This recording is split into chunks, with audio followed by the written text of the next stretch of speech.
Well, hi, hello, and how are you doing out there in internet land? My name is Brian Trippett. I am the Front Porch Conservative, and welcome to the Thursday night newsroom, that fun little thing we do just before the start of the weekend, where we get together, we talk about the news, we give our views, and we try to make sense out of this crazy thing that we call life. My name is Brian Trippett. I am sometimes known in social media as the wise guy in the wide brim. I am sometimes also known as the cat in the hat. On occasion, I'm called the common man with common sense. But in this moment, as always, I am your host. And folks, give me just one moment. I'll be right back.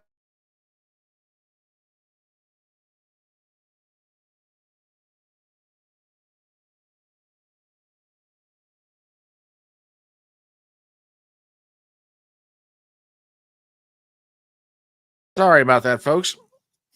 Whenever I say phone call come up from Ma Trippett because of age, um, well, hers and mine, but when I see a phone call coming in, especially given my mother's uh, advanced age, I take it seriously. So, and she knows when she calls me during this hour of the night, I'm like, okay, must be something's up. Apparently not. So we're back. Anyway, glad to be here with you guys tonight. We got a lot of stuff to get into: memes, news, analysis. Yes, we're going to talk about Tuesday night's election, and oh boy, yeah, that topic by itself is probably going to take up most, if not all, the night. So anyway, glad to have you guys here with us this evening. Let's see who all's in the house. Well, we know, yes, we're having a show tonight. Seriously? Seriously? What now? I see. I'm glad you're straightening him out, sir. That's all I'm saying. All right. Glad to know that he's being straightened out. Oh my gosh. No respect, I say. No respect at all. None. But we're glad to have the OG Wingnuts in the house. Good to see you boys here. Let's see who else is here. Who else? Gypsy's in the house this evening. Welcome, welcome, welcome. Glad to have you. Glad to have you. Oh my goodness. Oh my goodness. Glad to have you. It says my old ma called me up one day. It was in the middle of a meeting. She'd lost her Twitter. Wow, that's different. Okay, there you go. There you go. Oh my goodness. Oh my goodness. Well, her Twitter bird. Mm-mm-mm. Yeah, that's just terrible. You gotta hate it when moms. Um. Oh, now come on. Bless her heart. Anyway, glad to have you guys here with us tonight. And not hopefully, we are going to have a good live stream. Talk about a lot of news. And like I say, I'm always going to be truthful with you guys. Tell you what's really going on. So there you go. All right, let's get into it because we got a lot of stuff. We got a lot of clips. We got a lot of memes. We got a lot of news. We got a lot of analysis. And yeah, it's going to get real interesting, folks. Real interesting indeed. Okay. Have you ever had one of those thoughts that go through your head that tells you, or maybe you're reminded, okay, a little of something goes a long way? Well, ladies and gentlemen, never let it be said that is not, that is oh so true in so many different areas of life. I mean, for example, had a tribble 1 minute, 10 minutes later, you got them everywhere. What are you going to do? So just remember, folks, sometimes that little bit you give can go a long, long way. Yeah. Indeed, indeed. So make sure you don't have any trouble with your tribbles. That's all I'm saying. Yes, indeed, indeed. Oh my goodness. Oh my goodness. What else have we got going on? Oh. Have you ever wondered what it is like to argue with someone who is politically liberal? Oh, wait a minute. Wait, before we get to that, what is this? You're currently having a standoff with City Hall. Oh, this should be interesting. Um, okay. Now, you do not have to tell us anything if you don't want to, and that's fine. But just know that Fedora Nation has got your back. Just saying, darling. We don't know what you're going through right now, but we're there for you. There you go. What do you mean? Like what? Where is that coming from? Where is that? Oh my gosh, that's just awful.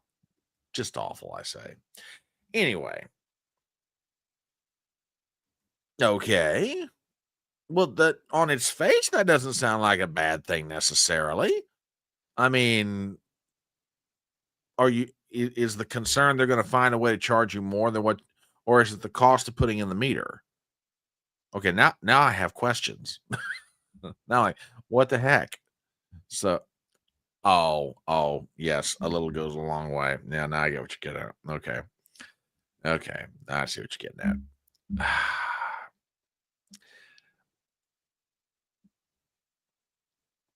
Oh, really? Really? Oh, I did not realize a smart meter will do that. Okay, well, now I understand why you have now I now I understand why you're having a standoff with City Hall over this. Okay, well, girl, like I said, we got your back, dear. We got your back. Well, Gypsy, in that same vein, this next meme might be very close to real life. Have you ever wondered what it's like to argue with a liberal, or in this case, maybe City Hall? Well, our good friend WWG1 found something that ought to give you a true understanding of what it's like to argue with somebody that just doesn't want to listen. Check this out. Nope. Sorry. Kevin Bacon wasn't in Footloose. What? Of course he was. No, he wasn't. You lose. Of course he was. He was the star. Nope, you're wrong. Look it up. I don't have to look it up. It's common knowledge. He was on the cover of People magazine when the movie. Everyone knows Kevin Bacon was a star of Footloose. It was a huge movie. He was the lead. No.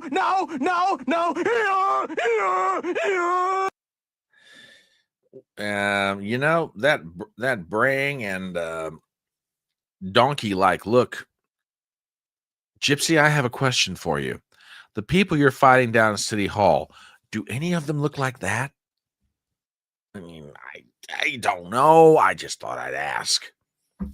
Good evening, Mr. Crash Mondo. We're glad to have you here. Good to have. Yeah, it is a classic. But yeah, Gypsy, I'm just curious, dear. Do any of the people you're talking to at City Hall, do they look like that? Not the guy, the other one. Just saying. Okay, so she says the following: I don't want a new smart water meter, calculating every toilet flush, laundry load, washing of the hands, filling up the cat water bowl. Okay, that's fair enough. That is completely fair. Oh, they do look like the donkey. Ugh, that's a yikes. Just yikes. Goodness me. All right, what else do we have tonight? What have we got served up? Let's see here. Oh, it's only been 2 days since Zohran Mamdani won his election for mayor in New York, and let me tell you something.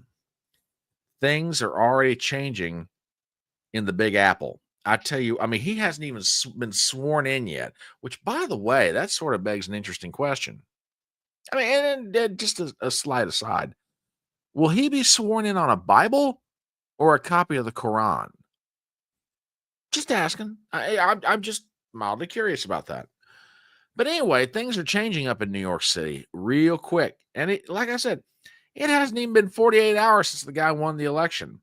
As a matter of fact, things at the police department are definitely taking a turn in light of who's about to be mayor. Apparently, they're having a new mounted unit. And yeah, so you're going to see New York City police officers riding around on something that looks a lot like that. So if you happen to travel to the great metropolis, or Gotham, as it's sometimes known, if you happen to be in Gotham City, well, and see member of the thin blue line riding a camel, you can thank the new mayor, Zoran Mamdani, for that one. Just saying. Well, now we're still talking about the city hall. What? Worked at City Hall for 10 years. I've seen things, and I do not. The things. Okay, well, dear, no one would ever accuse you of looking like an aging donkey. You are way too pretty for that. No, absolutely not. No, absolutely not. Someone should slip a piece of bacon between the leaves of his Bible. That could get interesting. Yeah, I think that can. See, here's my question for the mounted police unit in New York City. How long is it going to be before some of these police officers just choose to start walking a beat as opposed to riding the humps? That's a fair question. Completely fair question. All right. What else do we have out here this evening? Yeah. Not only are the police units going through a change in New York City, but fashion is already changing. Yeah, you wouldn't believe it. New Yorkers are already trying to get ahead of what they think are the new fashion looks for 2026. And a matter of fact, I hear that this particular outfit is a rage among the ladies. I have never been good at understanding women's fashion, but apparently in New York City right now, ever since Zoran Mamdani came in, this look is for the ladies. This is getting real popular real fast. A matter of fact, I don't know if the clothing district, if the garment district can keep up with the orders for this particular style of ladies' garment. So I tell you what, you better get your orders in now, because those women up in New York City, these things are going like hotcakes. So there you go. Goodness me. What's that old song by Bob Dylan? The times they are changing. I think that's what it is. And how to understand that? How do we understand the times are changing the way they are? Well, a lot of things have happened through the years. Goodness me. TBA says, can't wait to see what the liberal women will do when old Zoran tells every one of them they have to wear a burqa. That's a good question, TBA. Because let me just throw something out there, and I want you guys' take on this, and all of you out there on Rumble, on Twitter, and YouTube, pipe in on this one. What if the city council enacts some kind of an ordinance related to, I don't know, something that relates to the Islamic religion, and they're going to implement it citywide? How do you guys think New Yorkers will react to that? No, I'm serious. I'm not trying to be funny about this. I'm genuinely serious. He's already asked money for who? From who? His donors? The federal government? The state government of New York? Who's he asking money for? Yeah, this is another good question. I don't think they will. I don't think they will go. I don't think they'll do one spoof. I don't think they'll do one spoof of Zoran Mamdani. I really don't. Now, I could be wrong, but I will bet you if they do anything, it'll be very, very mild. So, but yeah, I'm curious. What happens in New York City when Zoran Mamdani, as a practicing Muslim, gets the city council to enact something that's, shall we say, Islam flavored or Islam favored. How are New Yorkers going to take to that? Are they going to be typical New Yorkers and go, F you, I'm not doing it? Or will they be like, okay, this is the law. He's our mayor. I don't know. I just don't know. Just something to think about. Just something to consider. Yes. Yes. Guys, I've always said that some memes just speak for themselves. And you know what? I'm not even going to do anything to introduce this one.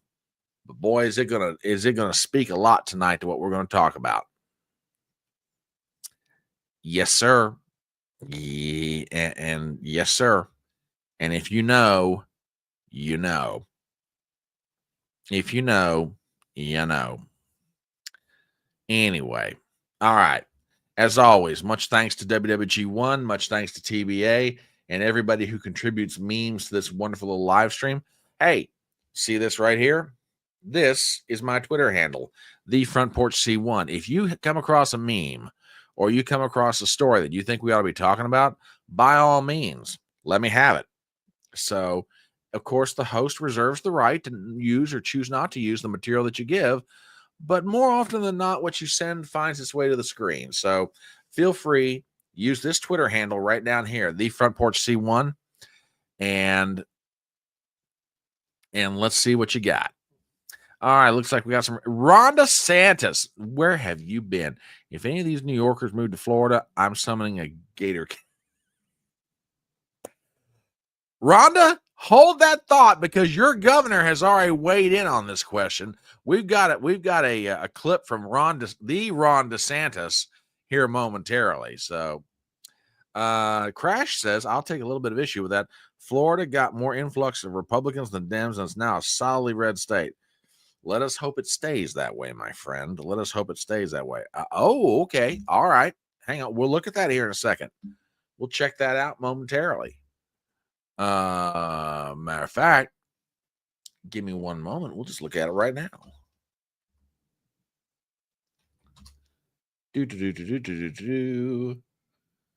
One moment, please.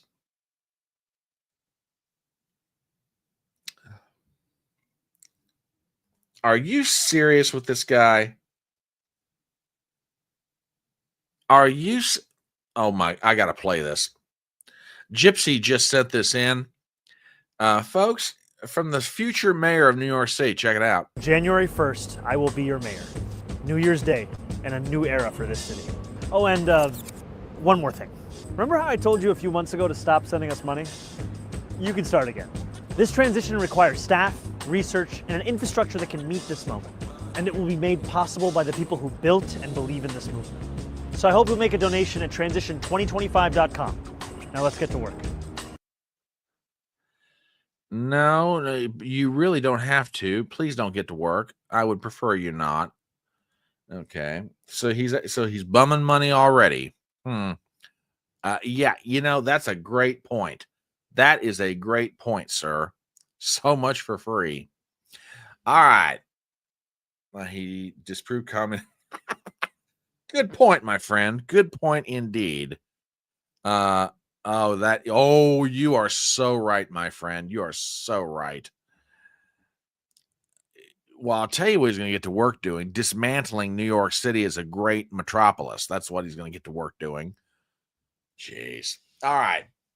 Let's talk about Tuesday night's election.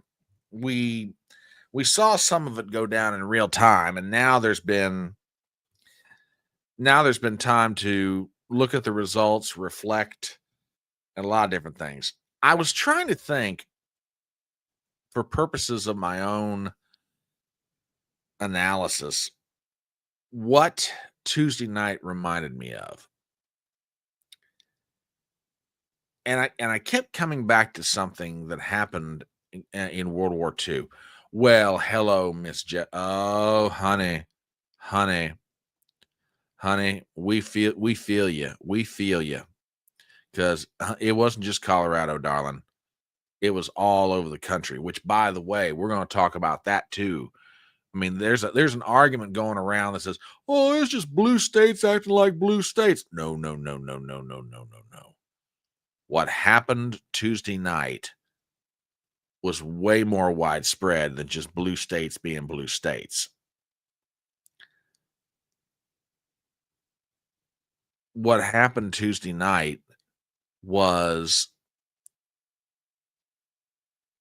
one of the most fugly political drubbings I've ever seen in my life. And I'm trying to keep it family friendly, okay? Fugly. Fugly. Bigly fugly. So, what did Tuesday night remind me of? Well, for those of you who are history buffs, or particularly military history buffs, I'm going to drop a name, and then for those of you who are not familiar with it, I'll tell you what I mean. The Battle of Kasserine Pass. For those of you that are World War II aficionados, you'll remember the Battle of Kasserine Pass was one of the first engagements by Allied forces in North Africa.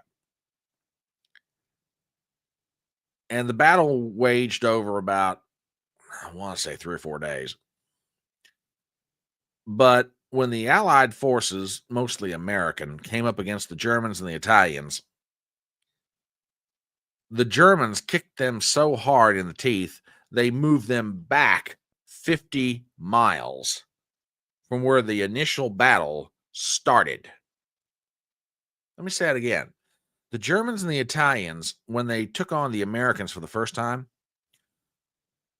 had such success against the Allies, they moved them back 50 miles. Now, in the end, you could charitably say that the Battle of Kasserine Pass was a draw, because in the middle of all that, the Allied forces got more troops in to back them up. Okay. But history regards the Battle of Kasserine Pass as an unmitigated disaster for the Americans. Now, there's 2 differences between the Battle of Kasserine Pass and what happened in Tuesday night's election. Okay. Number 1, the Americans in 1943 had no idea what the Germans were going to try and do to them as far as tactics. Tuesday night, the Republicans should have known what the Democrats were going to do. God knows they've been up against them enough times over the years and decades. They all know the tactics. I mean, it didn't help. The Republicans still got their brains kicked in. And difference number 2, at least with the Battle of Kasserine Pass, there were some things you could, like, at the time, I guess, sort of say, well, we didn't do everything well, but we at least fought the Germans to a draw. In the case of Tuesday night, there is not one good thing you can say about what happened. None. Zippy's in the house. Good evening, Zippy. Good to have you here. No, at that point, Patton was not in command. Of Second Corps.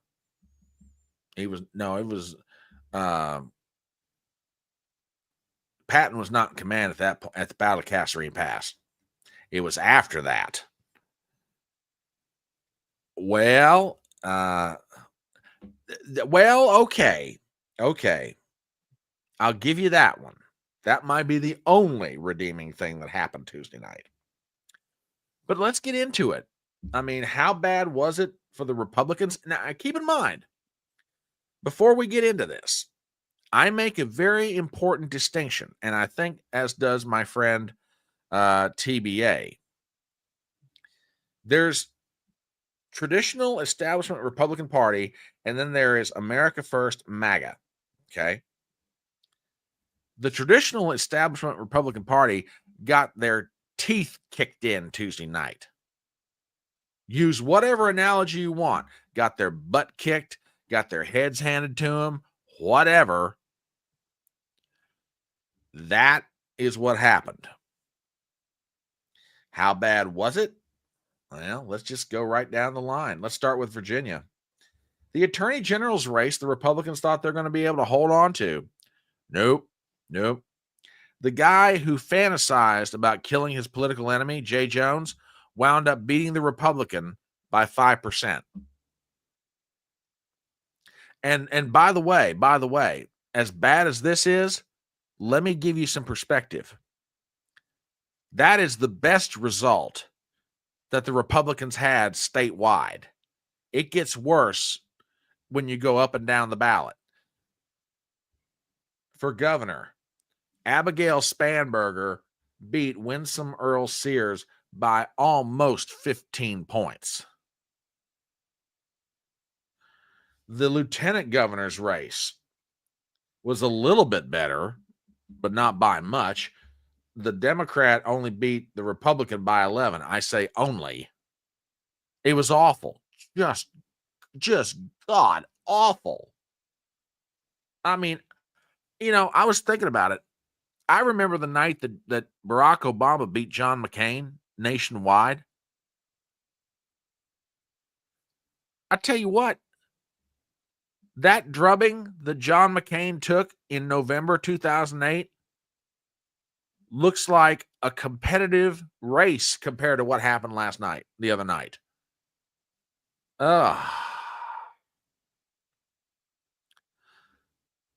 And what happened in Virginia, you start asking yourself? Well, ABC News started reporting very early on there was a surge in young voters. Hold that thought, because that is true. That is true not just in Virginia, but other places around the country. A big surge in young voters. Okay. How bad was it for the Republicans in Virginia? Consider this. Every single county in Virginia moved toward the Democrats. And when I say every single county, we're talking about counties that are reliably Republican. I mean, the Republican nominee won that county, but not by the margins they normally do.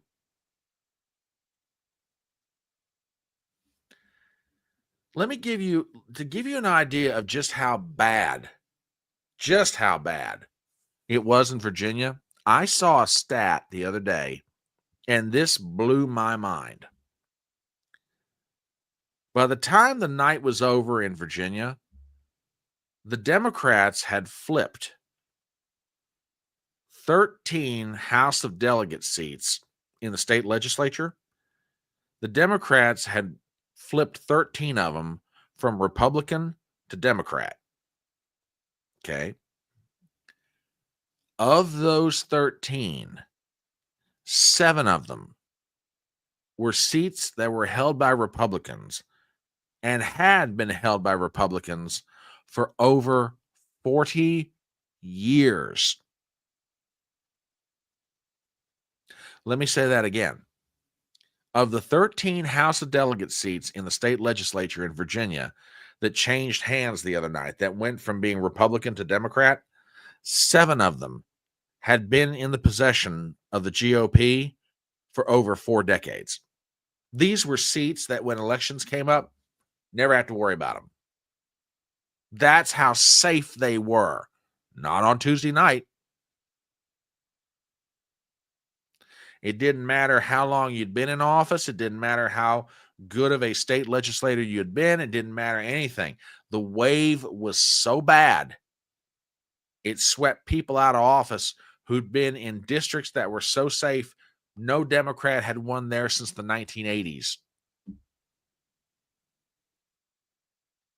I'm not saying that there might not have been some cheating, but you can't lay everything that happened in Virginia onto election fraud. Ain't no way. I mean, TBA, I love you. I love you like a brother, but you ain't no way you can lay all that onto voter fraud. No. I cannot agree with that analysis. Eden's Refuge, and good evening, Eden. I think the CIA spook win of the governorship is proof enough. Well, yeah. Oh, right on, sister. Right on, my dear. Totally true. Totally true.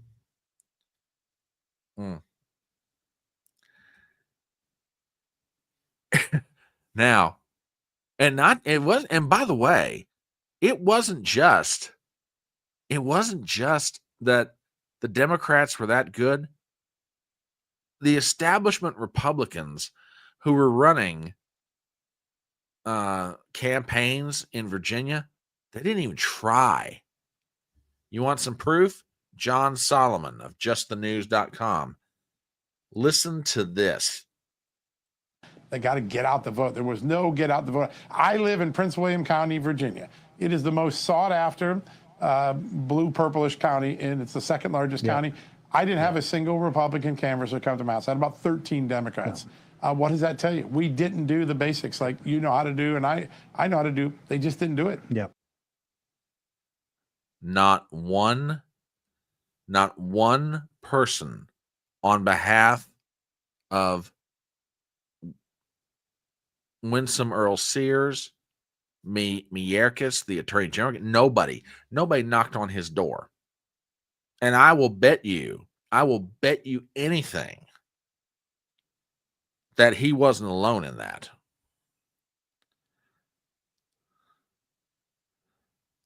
Now wait a minute. I don't know if I should respond to this or not. Really? Well, I mean, I agree with you on the first part. I'm not so sure how I ought to answer the second part of that. Jeez. I think this is true too, dear. I think that's very true. Very, very true. But yeah, not one single solitary person knocked on that man's door. Or I'll bet you anybody else up in Northern Virginia. Good evening, my dear. How you doing tonight? Mwah. Glad you're here. That's the least thing that needs to be done to him. It ought to be on the list, but that's not all that ought to be done. Totally. Oh, I mean, matter of fact, I've got a line here. And this is great. I'm just going to put this up here. This is from Rich Barris, and we'll be getting a healthy dose of Rich Barris tonight, by the way. Quote, the governor's race in Virginia was a disaster, and it has a name, Glenn Youngkin.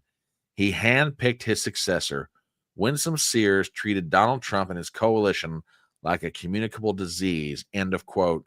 That was said at the Sears election night party. Wow.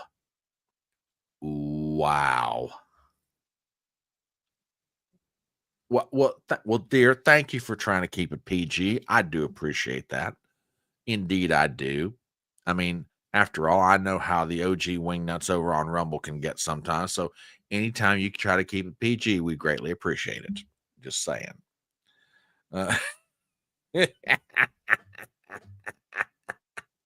No, he won't. I guarantee that's going to be true. Yeah. And that, what was said at Winsome Sears's election night party, that, you know, her campaign treated Donald Trump like, no, you're a leper. Get away from me. I don't want you anywhere near me. That was a common throughout the country. To New Jersey. This, and the thing is about this race actually polled close.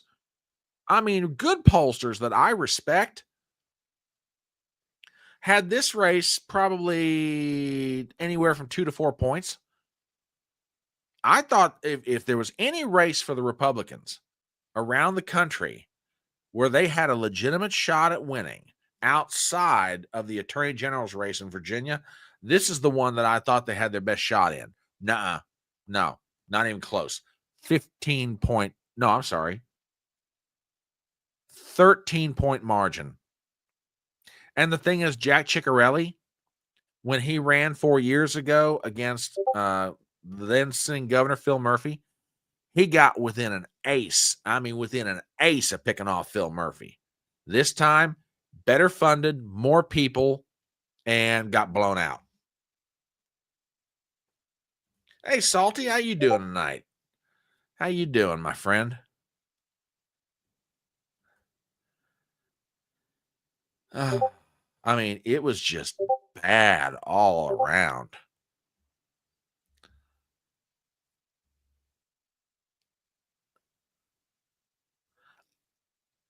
Well, I would, but I've taken that one down, unfortunately. I've taken that one down way too quick. To give you an idea of how bad New Jersey was, this is from Mark Mitchell at Rasmussen. Jack Ciccarelli got 70% of Trump's 2024 turnout. That's pretty good. That's really good, actually. Mikey Sherrill got 89% of Harris's. Worse than even Mark Mitchell thought it was going to happen. You know, when a pollster doesn't get something right, I will give him a lot of grief. There were pollsters that I respect. Man, their numbers, I don't think they had any idea what was coming.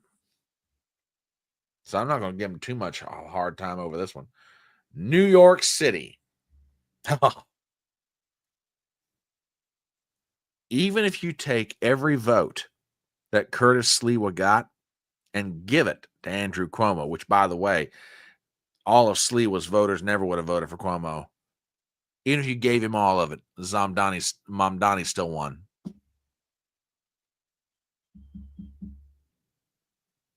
That's how bad it was.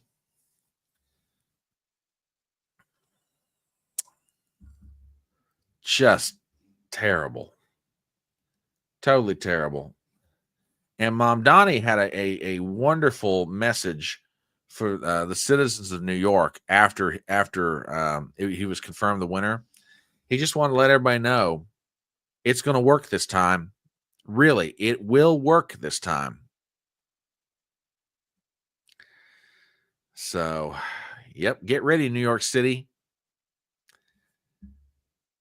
You get him for the next 4 years. Now, I will give him this. I will give him this. I can't do it. I can't do it. I got sent a meme earlier that I cannot do it. It's just even by my warp standards, I can't put that one up there. Basically, it has Zamdani Frenching a goat. I'll just tell you what it is without showing you, because I'm sitting here looking at it right now like I can't do this to y'all. I just can't. But yeah, I was no, I can't. I cannot do this.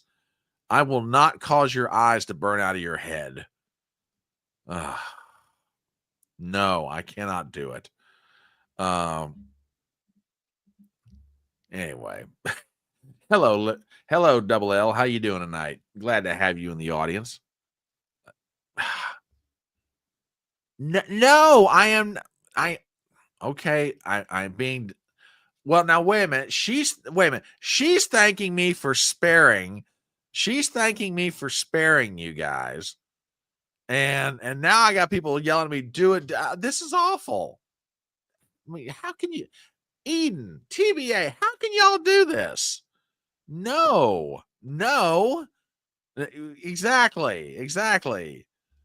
I'll tell you what, TBA, I'll do this. I'll make a compromise. For those of you on Rumble, okay? For those of you on Rumble, I just dropped it in the Rumble chat. It is dropped in the Rumble chat. And you know what? I'll even take it one step further. I'll even drop it in the YouTube chat. If you look at this, it's on you, okay? I cannot do that to you in good conscience. I thought about it. I was going to make a joke out of it. A joke at the expense of Mamdani's wife, which, by the way, saw a picture of her on election night. She's a pretty good looking lady, in all seriousness.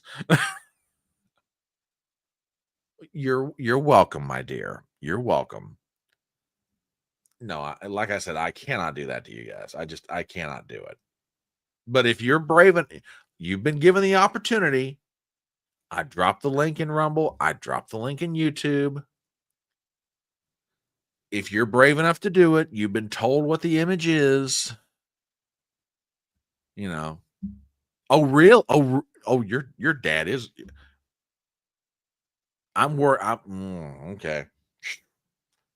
Okay, that's just a family thing. I'm going to let y'all work that one out. Oh my goodness. Oh no, oh yeah, that is awful, sir. That is terrible. Oh my God.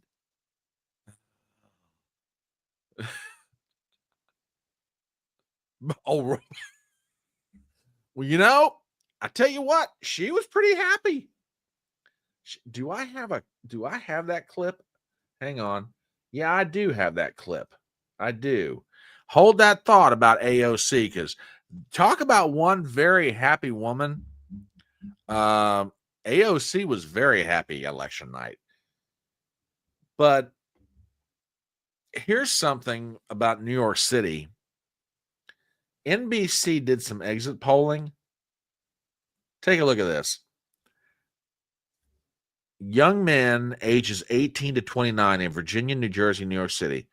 Spanberger won by plus 14 with young men ages 18 to 29. Cheryl by 10. Look at New York City.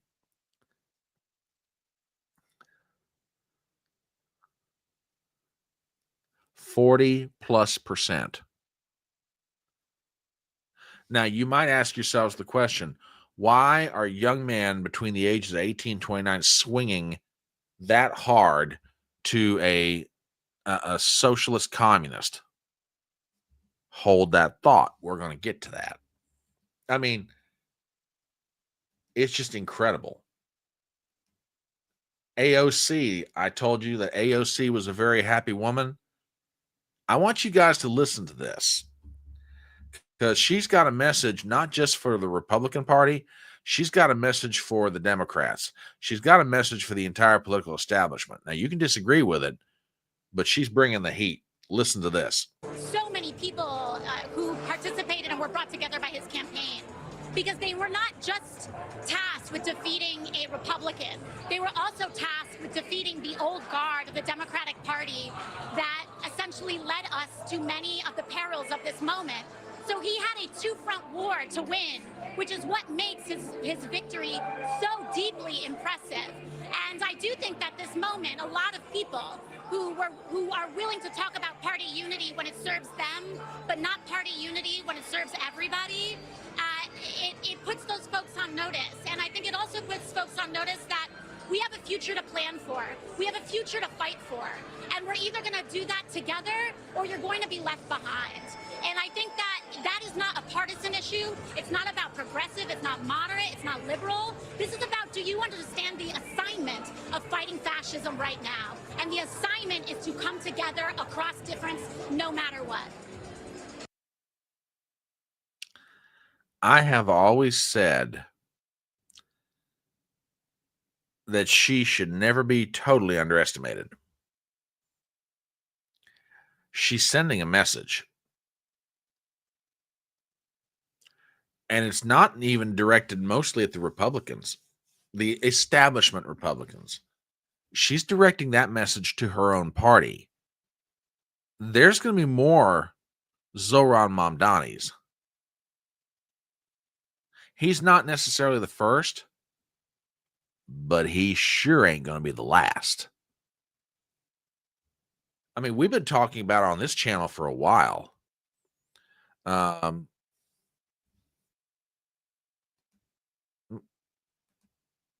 Okay, well,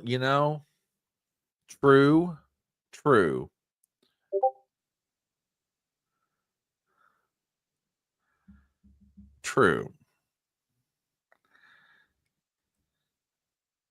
That woman, I'm telling you right now, she's working on taking over the Democrat Party.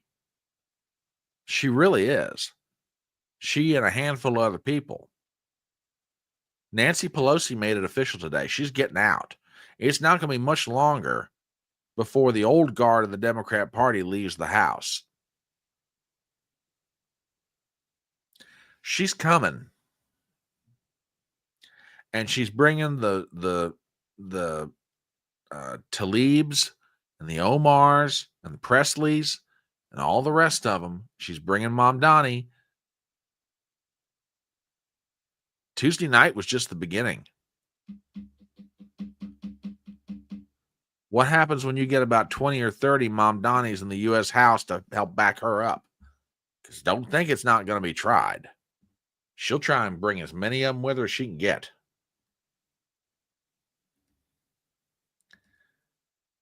And then, oh God, I'm going to play you a clip here in a second that ought to make your blood boil.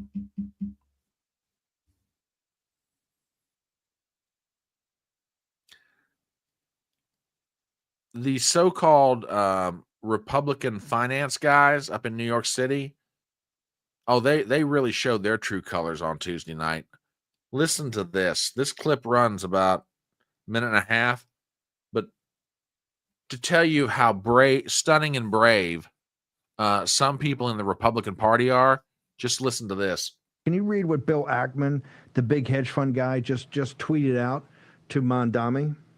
Publicly, again, folks, see at Zoran K. Mamdani. Congrats on the win. Now you have a big responsibility. If I can help NYC, just let me know what I can do.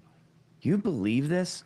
I mean, of course you do, because you know, but I hope voters now see the scam. The rest of the, the holdouts, maybe, what are you, 20% that aren't MAGA, see the scam. There it is. This is what Republican donors have been for decades. This is why your country has been crumbling before your eyes for decades, because your donors betray you. Your senators betray you. They do this, and then they come to you every 2 years and every 4 years, and they plead for your vote. They pretend to be you. They pretend to share your values, and they do this to you behind your back. The second they can survive, the second they can look for crumbs. Look, people like Bill Ackman and the rest of the donor class, they're happy to sit on the floor licking the crumbs of the Democrats off the floor like a dog under the table, rather than get a seat at the table because they have to fight for it. That's who they are. And you know what? They're eating well. So while you can't pay your car payment, while your children can't buy a home, while you maybe can't buy one or even afford your mortgage or pay your rent, they're eating well. Listen to the sound of them sucking on the tail of the crawfish now. It's disgusting. And can't afford a home, having to work 2 or 3 jobs. Young people cannot have the same standard of living, and yet you got somebody like a Bill Ackman up in New York City. He's got his. And you know what he was trying to do with that tweet to Mamdani? He's trying to make sure he gets to keep his.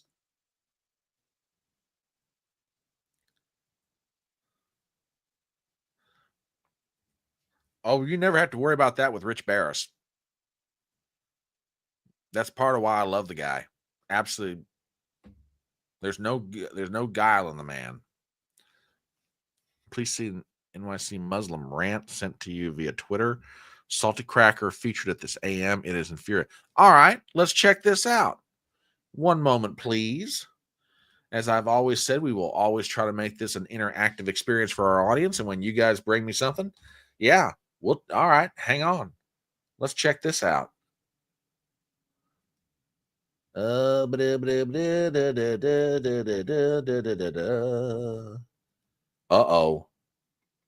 Hang on a minute, folks.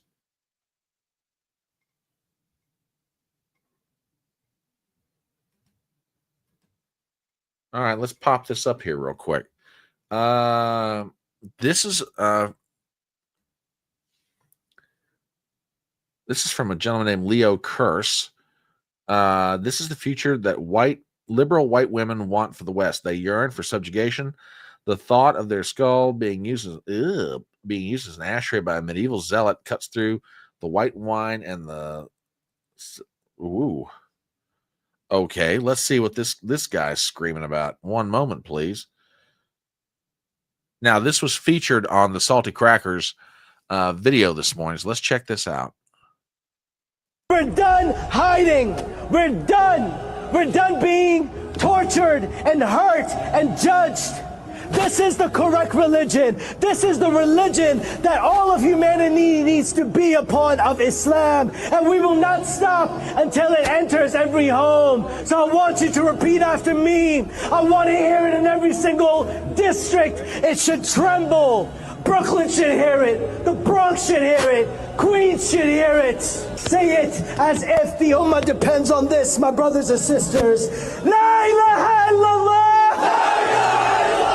Muhammadan Rasulullah. There is no God worthy of worship except Allah, the God of Jesus, the God of Moses, the God of Abraham, and the God of the last and we're done. Oh boy.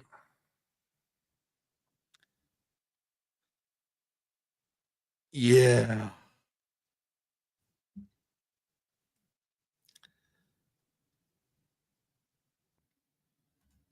Coming to a city near you. Thanks, Gypsy. Thank you for pointing that one out, and thanks for sharing that one. Yeah. And in that same vein, I'll pop this one up here.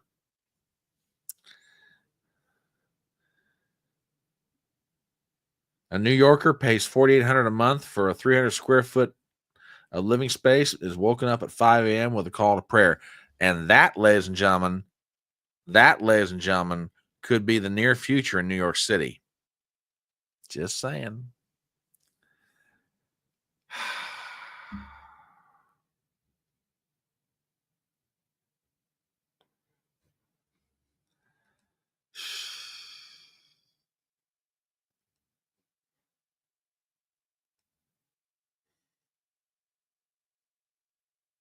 Yeah, really.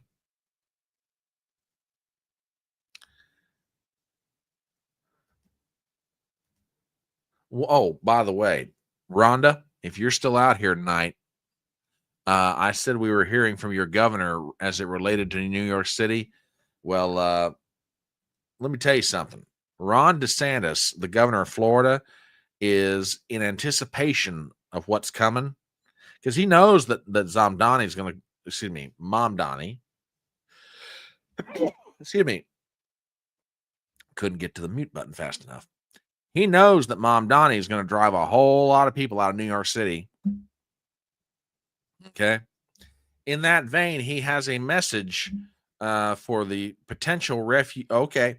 Then get ready because your governor has made a statement and it's a powerful one. And I want to make sure not only you hear it, but everybody in the audience hears it. So with that, a statement from Governor Ron DeSantis.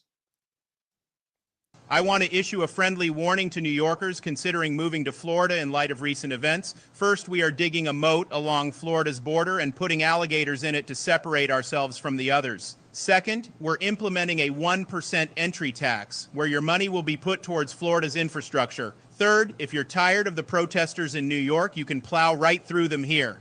Next, and I know this is a culture shock, but we don't have porn in our elementary school libraries. And finally, we have no state income tax. But since you're generous liberals, feel free to donate whatever you like to Florida. Thank you for your attention to this matter. Well, there you go, ladies and gentlemen. Governor Ron DeSantis is preparing for the flood of refugees coming out of New York City. And I have to say, say what you want to about DeSantis, but he is very forward thinking in terms of how he prepares for something. Must be that military background his. So, yeah, they're digging a moat. They're going to stock it with alligators. They're going to put on a 1% tax that goes to the infrastructure. So you New Yorkers, you may be thinking about moving down there. But just remember something. Getting out of New York City was easy. Getting into Florida is going to be something else.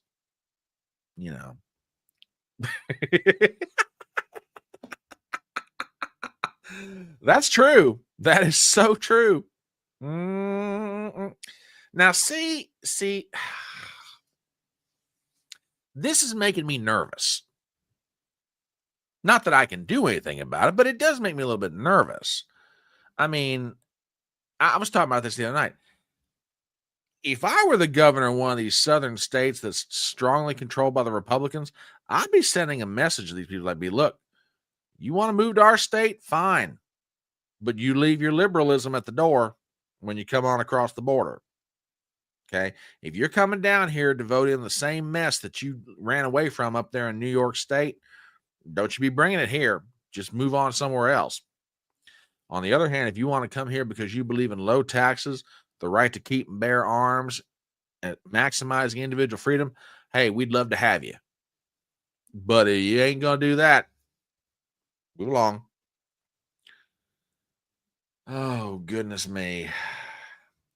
Although I will say this.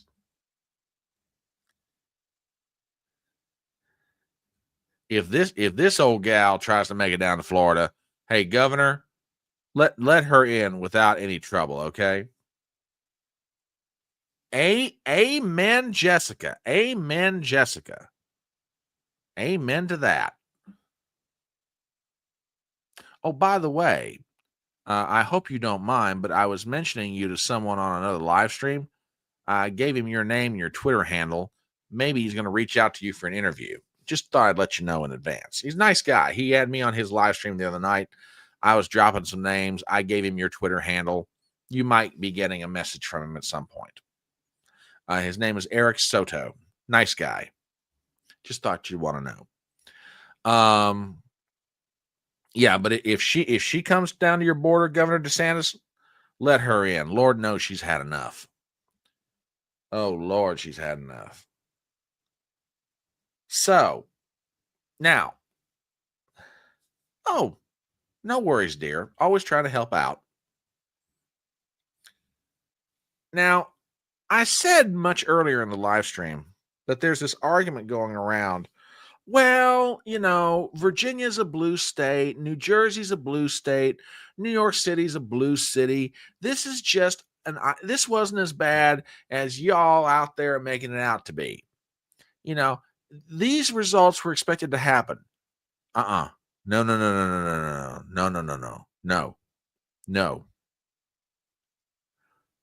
What happened Tuesday night is so widespread. It wasn't just confined to Virginia. It wasn't just confined to New Jersey or New York City or even California, where they voted in Prop 50 by 2-1.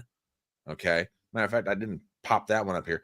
Yeah, here's the almost final result on Prop 50, where they're going to redo the congressional districts. Almost 2-1 it passed.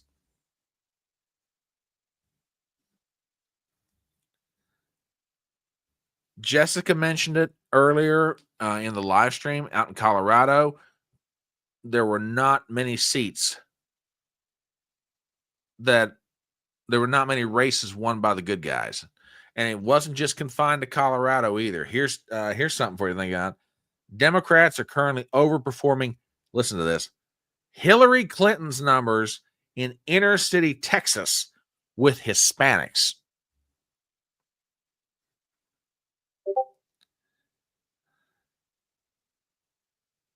That's how bad it was for the Republicans on Tuesday night. The Democrats were overperforming Hillary Clinton with Hispanics in Texas.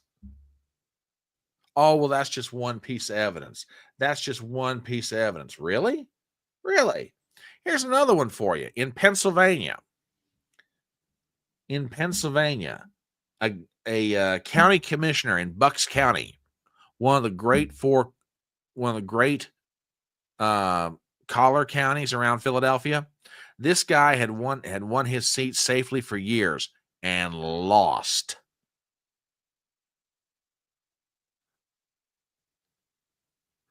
Yeah, they lost school board races, the sheriff's race. It elected a Democrat district attorney.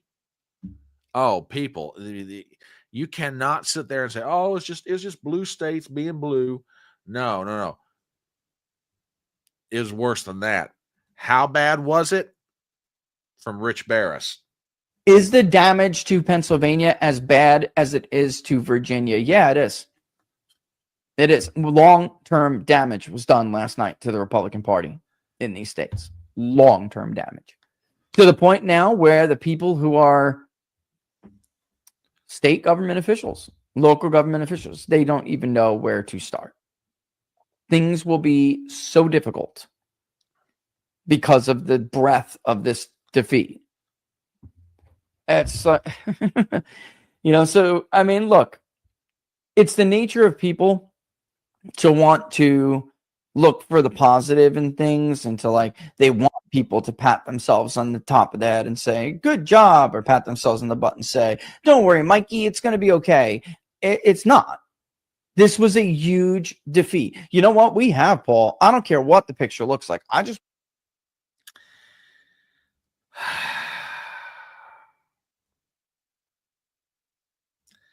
Yeah, for those folks out there, and I'm not saying you, my audience, are among them, but for those folks sitting out there saying, well, it wasn't that bad. No. You lost young men by 40+% to Mamdani in New York City. You lost races across the country that you never should have lost, that never even should have been in play. Places where progress was being made, all of it given up. All of it.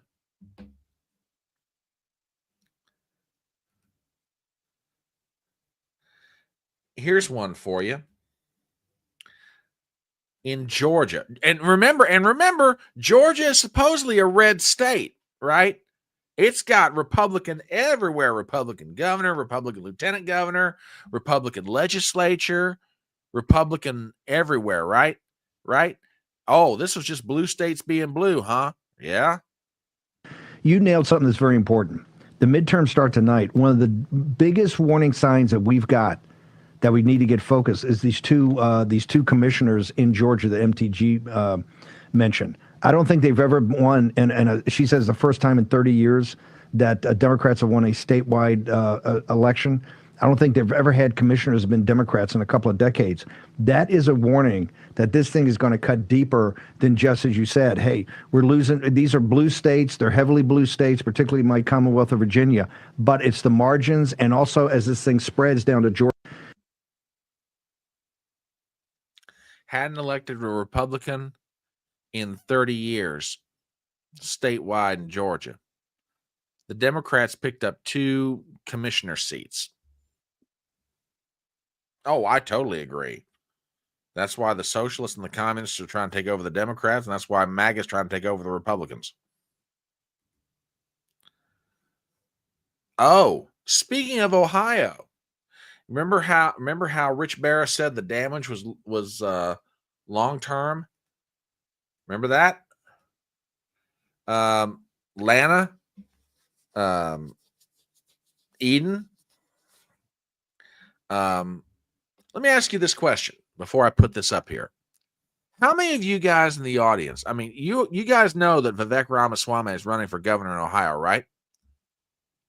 Give me an F in the chat if you think that Vivek Ramaswamy is a shoo-in to become governor. Or let me rephrase that. Give me an F in the chat if you would have thought before Tuesday night that Vivek Ramaswamy was a shoo-in to become governor of Ohio. Republican state, Republican legislature, solidly Republican all around the state, yada, yada, yada. Okay. Give me an F in the chat if you'd have said before Tuesday night that Vivek Ramaswamy would be a shoo-in to become governor of Ohio. Okay. All right. Fair enough. Fair enough. Remember how Rich Barra said that the damage is widespread and long-term? This was a poll that just came out in Ohio. Now, granted, I know who the pollster is. He's a Democrat-leaning pollster. All right, so I take this with a certain grain of salt. Okay.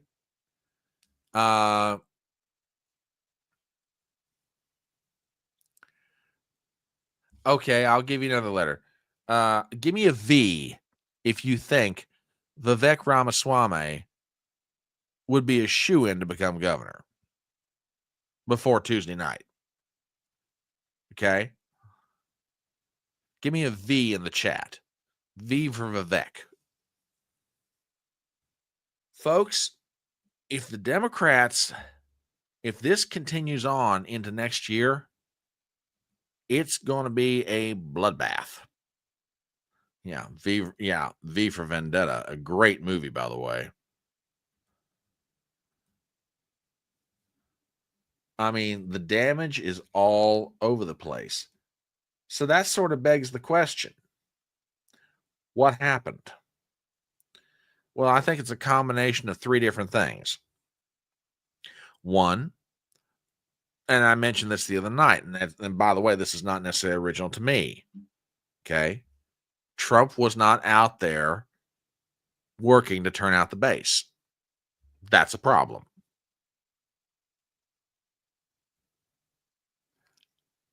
Number two, even if he had tried to turn out the base, there's not a lot of reason for them to get excited. There's really not.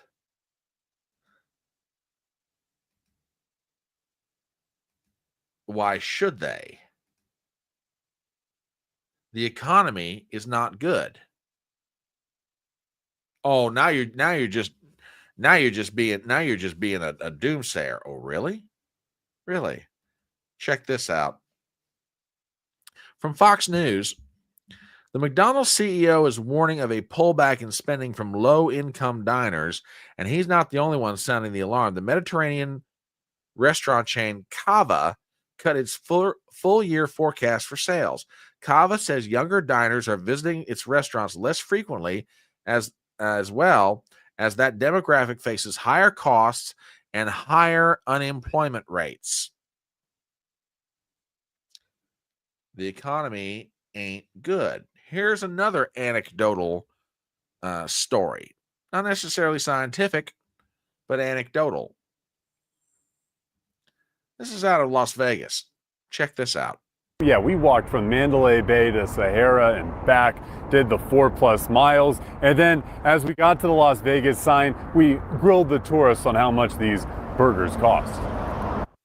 We're also looking at the price of food. How much do you think a burger costs at some of these restaurants? Now, the burger, that's a whole nother story there, sir. And that story starts with the number 6. $60 paid for 2 hamburgers. That's what Houston, Texas resident Jennifer and her daughter forked up to Johnny Rockets at the Excalibur. Are you paying $60 for 2 hamburgers in Houston? No, not at all. Jennifer says aside from the restaurant being on the Las Vegas Strip, there was nothing else special about her or her daughter's order. What was on the burger? Was it just a straight up? It's just a single burger, cheese, lettuce, tomato, onion, mayonnaise, whatever. Nothing, not like double burger, no bacon, nothing fancy. And that started my journey up and down the Las Vegas Strip to find a cheap burger with fries. What do you think the cheapest burger is on the Las Vegas Strip? Probably like $15 just for the burger. Where or how much do we think? How much? Maybe about 20 bucks. I started at Mandalay Bay where we encountered Johnny Rockets. Now, Johnny Rockets has multiple locations with the menus showing prices in the 20s. Across the street from Mandalay Bay is New York, New York, known for being one of the more affordable options on the Strip, but only one sub-$20 burger was inside at Tom's Watch Bar for $19.50. 9 Fine Irishmen, meanwhile, saw their sizzling patties sit at $23 a bite. Now, I know it's not exactly the best example, but you're getting my point. It is. It totally is. I totally agree with you.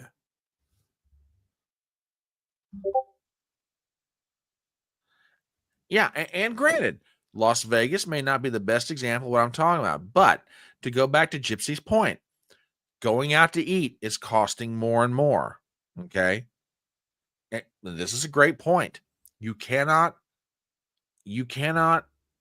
shine a turd and still expect people to buy it, because it might be shiny, but even the public knows it's still a turd.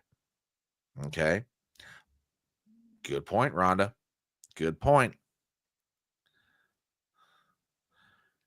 Amen to that, sir. Amen to that. Really, I believe it. I totally believe it, dear. Totally believe it. And as we say here in Appalachia, you can put lipstick on a pig, but it's still a pig. You've got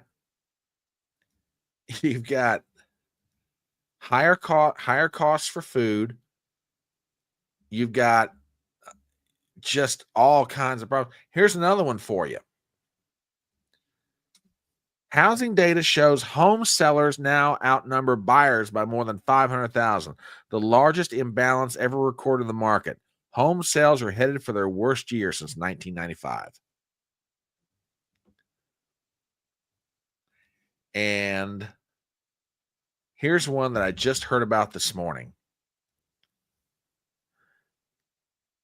The median age of a first-time home buyer is 40 years old. It's a record high. In 2021, the median age was 33. Housing is costing more. People are putting off buying a home till they're older. The economy, it's costing more and more. And on it goes. Here's something I just saw this evening. U.S. consumer sentiment is at crisis levels. Americans' perception of the economy has fallen below the lows seen during the 2008 financial crisis. Number one, Trump was not out there trying to get people out to vote. Number two, the campaigns of Winsome Sears, Ciccarelli, and others pushed Trump away. They didn't want him. They didn't want his people. They didn't want the MAGA coalition. But even if Trump had been out there, what's on the minds of voters right now? Cost of living, inflation, the economy, and what do they perceive? That the man who was elected to deal with those issues is spending more time dealing with Ukraine, dealing with Israel, dealing with Venezuela, and on it goes. Yes, exactly. Why do young men from age 18 to 29 swing 40 points to a Zohran Mamdani? It's real simple. Mamdani is talking about what Donald Trump isn't. Donald Trump is not talking about cost of living. Donald Trump is not talking about affordability. Now, granted, is he doing things to try and make it better? Yeah. But until people start seeing it and feeling it,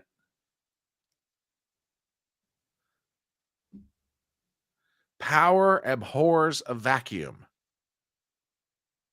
Enter Mamdani. Enter the Democrats.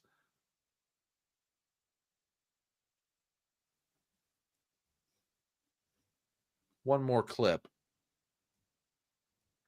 or at least on this subject anyway. Marjorie Taylor Greene was on News Nation the other night. All right, I know. Maybe she's not in favor with some people these days, and that's fair enough. That's everybody's entitled to their opinion. But listen to what she's asked and listen to how she answers. Do you believe that the president is simply not seeing what's happening out there with prices, with bills, and with healthcare affordability? Well, I posted earlier that I believe the election yesterday was a referendum on not delivering what November 2024 was about. It was about America first. It was about MAHA, and it was about cost of living and putting Americans' issues above everything else. And that has not been the focus for months now. And I have been talking about it. I have been pressing these issues. These are the issues I hear about back home in my district, and those are the only people I work for. And I think yesterday, a lot of people stayed home because they're not happy. The focus for... Now, say what you want to about MTG, and Lord knows everybody will, and that's fine. Everybody's entitled to her opinion. But thank you. You just said it better than I ever could. What did she say that was wrong? I will argue not a daggone thing. Nothing. There's nothing she said that was wrong.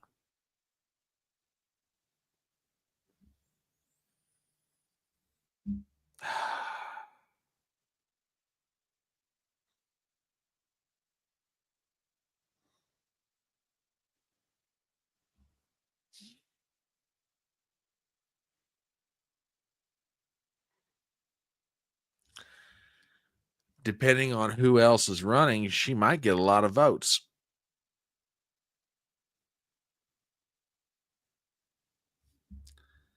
So what's the prescription to cure the ill? Well, some analysis from Robert Barnes, and this is pretty good.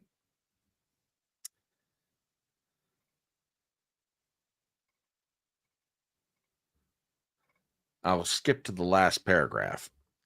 There is still time for Trump to salvage 2026. The 12-point swing in 2021 did not lead to as big a sweep in 2022 as expected. The key is which party spends the next year persuading working class voters they can and will provide solutions to the problems and bread and butter that they face. The economic populist pitch will win over these voters in 26 and 28, with these voters deeply skeptical of both parties.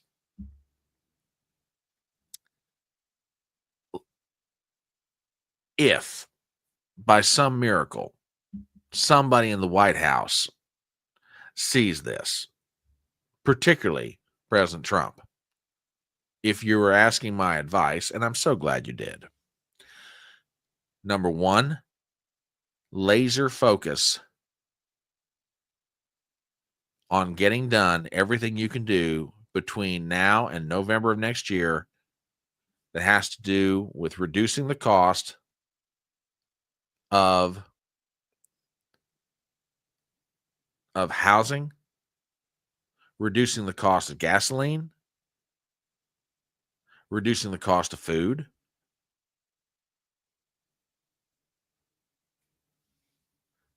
push the Congress as hard as you possibly can, which going into an election year is going to be near nigh impossible, but push them as hard as you can for real, tangible legislation that addresses the everyday concerns of the White House. Today was a good start. Trump struck a deal with 2 different drug manufacturers to lower the cost of drugs like Ozempic, where the co-pays go from being like, what, $1,300 down to $50.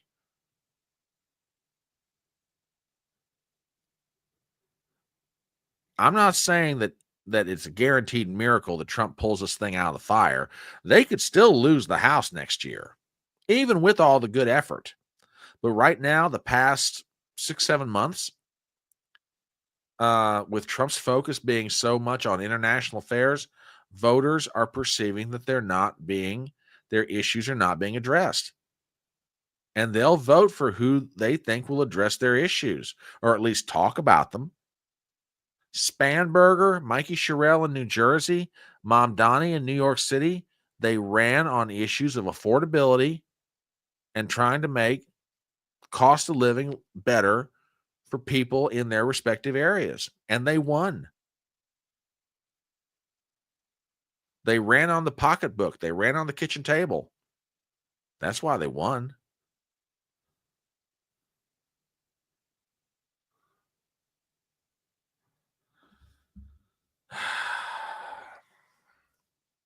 Possibly. Possibly so.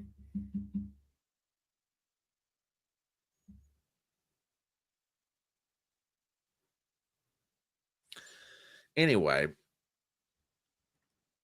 we're going to find out probably in 2 or 3 months, probably going into next year.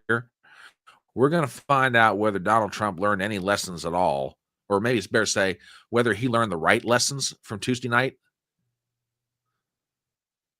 based on what he says and what he does. So, yeah, I wish I were coming here tonight with better. Oh, Tuesday night was wonderful. The Republicans did great. Yay. I will say one other thing in closing about the Tuesday night election. I don't ever want to hear the Republican establishment, the John Thune, Lindsey Graham, Mike Johnson wing of the Republican Party. I don't want to ever hear you all again, tell us how smart you are politically. You're politically stupid. You don't care about us. You don't care about our issues. You go out there and parade like you're one of us, and then you get your heads handed to you.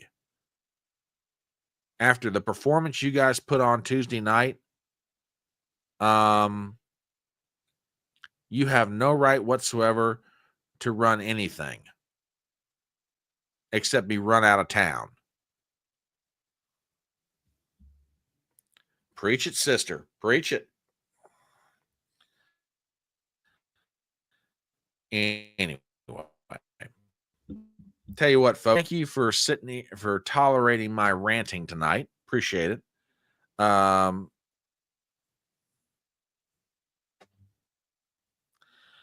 Well, but I don't know that they'd be willing to self-destruct.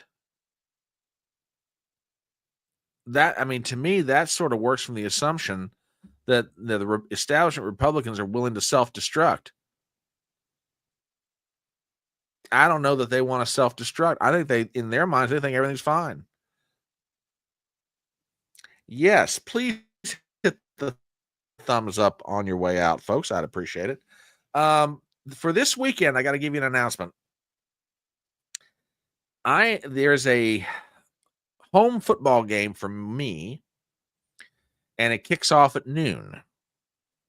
So, unfortunately, I hate to tell you this, we will not be having Front Porch Brunch this Saturday morning. I'm sorry about this, folks. But it is a noon kickoff, and I really don't feel like it'd be fair.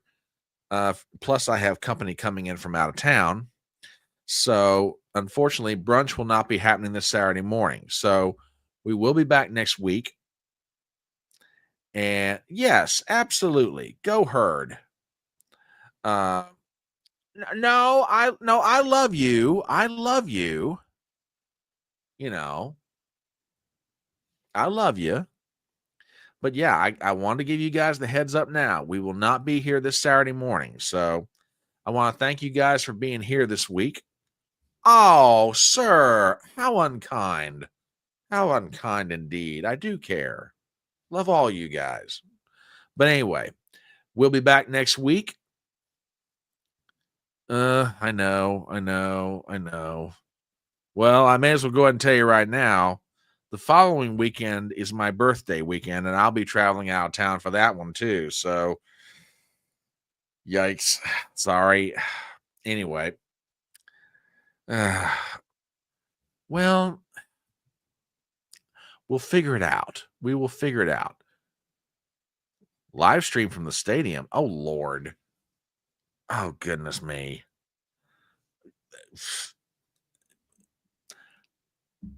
Ooh, don't tempt a boy. Oh, now wait a minute. I do love you all. This just happens to be a weird set of circumstances. I will be 54 on that weekend, sir. I will be 54 years old. I know it's hard to believe with my youthful looking face.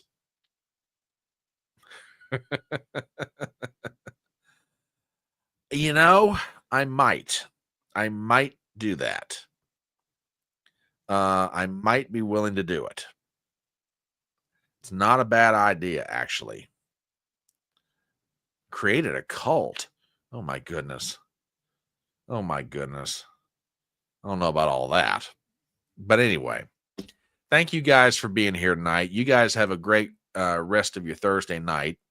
Like I said, we'll be back next week. In the meanwhile, love you guys very much. Thank you for being here. Hit the thumbs up button on the way out. And remember the words of that great American philosopher, Tom T. Hall, when he said, "It's faster horses, younger lovers, older whiskey, and more money. Love you guys very much. Thanks for being here. You guys have a great night.